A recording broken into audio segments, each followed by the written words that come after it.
George, was exercise a part of your life before an eating disorder sort of manifested? Sport was. So I always had an obsession with sport. So I was always running around doing something, but I wasn't someone that was fitness inclined. So I thought running was a stupid sport. I just thought it was boring. I'd rather go out and kick the football, something like that. Yeah. So sport was a part of my life, but fitness itself certainly wasn't at that point. Okay.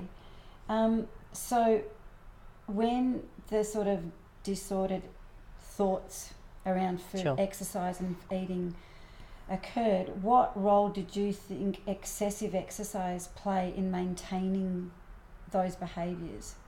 It's sort of an interesting one with me because in some respects it probably hindered my I guess my ability to try and work through the ED. In other respects, it was almost a calming influence because for me, exercise became a way to sort of get away from the world and sort of escape a little bit. But there's no doubt that that sort of lifestyle, particularly triathlon lifestyle, is very obsessive. It's also very much about lighter is faster. And you'll get everyone talking about, oh yeah, if you can drop a couple of kilos here, you'll run faster, you'll go quicker. So Wow. it's very much, it's really interesting. There's two sort of sides to it with me at least. Yeah. That it helped, but it also hindered as well at the same time. Yeah. It's a really fine line, especially if you're doing something long endurance Which I kind of was. exercise like that. If you are restricting your eating and putting in the hours and the different kinds of endurance training, there would have been a point where you cross from that healthy, feeding your body to the unhealthy. Yeah, so I started triathlon when I was 21. Yeah. So by that point, I'd gone from the anorexia to bulimia, and then within a couple of years to binge. So I was at least getting more food in by that sort of stage. But I remember my first triathlon, which was back in 2006, I didn't actually eat 48 hours before the race. And that was before an Ironman.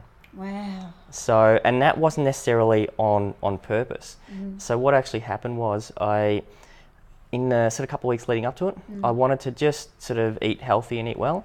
But I think my body thought, well, actually, we're going to taper mode. We're starting to reduce food. Now we're going back into the anorexia phase. Not that I knew that's what it was. Yes. And my body basically didn't want to take food the last 2 days. Yeah. So I think the previous anorexia actually caused my body to go, okay, now we're going to starvation mode. And it wouldn't allow me to stomach food for 48 hours. And I went in and did an Ironman straight after. Not recommended. No. No. Not recommend. No, it's the complete opposite of carb loading. So, yeah. Do you think that because of you started triathlon at 21, Yep. the thoughts around the anorexia, would they have influenced that choice of activity? I'm not sure I'll ever be able to answer that because, like I said, I always had an interest. I always had an interest in something I always wanted to do. But no doubt I started running because of the anorexia. Yeah. And that sort of led me to go, well, if I'm running, I've got a bike. Anyone can ride a bike. Yeah. I knew how to swim even though I didn't swim. Yeah. So it's really, I don't know if I'll ever be able to give a straight answer on that because I'm not sure. See, I know that when I had anorexia, I just ran, and it was purely to how far and how long can I run for to burn X amount of calories that I've eaten, although I hadn't eaten like a quarter of the calories that I probably burnt during a run. And that was the sole motivation for me at the time of anorexia, was run to burn, to keep the numbers down, to have the scale drop. So when I started eating more as the early part of my recovery, I changed the type of activity I did, but then went into the fitness industry as a group instructor initially. And in the back of my mind, that thought was still there. How many classes can I fit in? Yes, I was eating more, but it was still a compensatory measure. So that's why I asked that question, because I know for me that was sort of the motivation. Yes, I was eating more, but the thoughts were still there. The unhealthy thoughts were still there for me. Yeah, and I had those thoughts, as in my obsession was to try and look better and to be thinner, and I did obsess about the weight, but when I did a session, it was actually more performance-based. Okay. So for me, it was about trying to be a better triathlete. Yeah. But once I was out of the session, you know, I'd weigh myself multiple times a day. Yeah. But it wasn't necessarily, I wouldn't go out and do a 5-hour ride because I wanted to lose calories. I did it because I wanted to train for an Ironman. Yeah. So it was almost two different sort of mindsets. Yeah, it really was for me at least. Yeah. So if you were to have a conversation, say, with any sort of sports coach, Yep.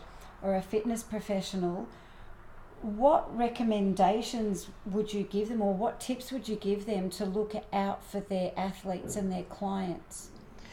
Look, it's a hard thing because people will present in different ways, but I would say the first thing to do would be to go to something like the Butterfly Foundation's website and look at all the symptoms. Look at that they've got do no harm guidelines. So if someone does approach you, how do you handle that?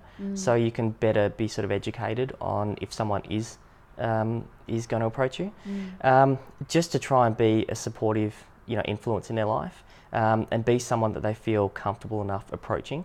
Yeah. That if they do have an issue, they've got to want to talk about it as well. Otherwise, they're not going to want to receive the help.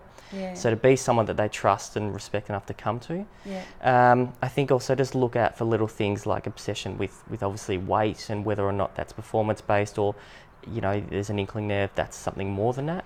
Yeah. Talk about, you know, it's not all about body image, but look for things in their life that there's maybe potentially causing issues, any sort of trauma or any family dramas, relationship dramas, things like that, because coaches have such a tight relationship with athletes. Yeah. They often know a lot of what's going on that maybe friends and family don't. Yeah. So I would just say be as, you know, as well educated as you can on how to handle it. Yeah.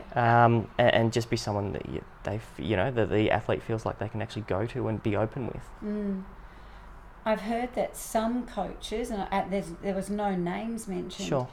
often relate performance-based goals to body weight.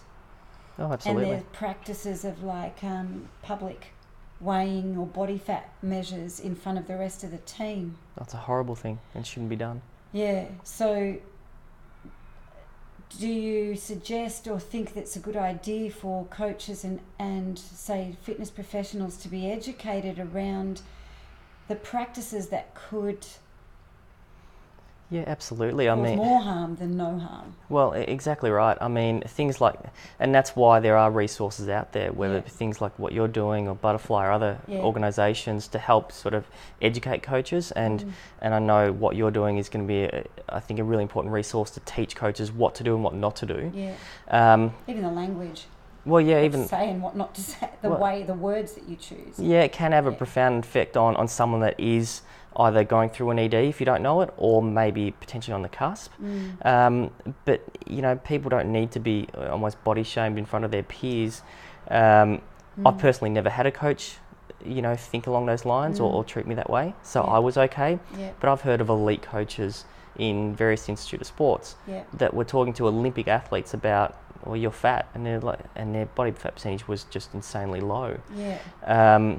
So coaches do have a huge responsibility because there is that tight relationship. Huge. And they can have a massive, massive effect on their athletes. Yeah, especially if they're at risk. Yeah, and they've got to be careful not to go beyond their scope of their knowledge, coaches. Yeah. You know, there are nutritionists, there are experts Yeah. in these areas that perhaps a better place to handle things like that. It's not a coach's No, job. but I'm just thinking for the point of identification and early intervention. Yep. And not to make a potential person, you know, step over that healthy to unhealthy. Yeah. I agree. Yeah. Great.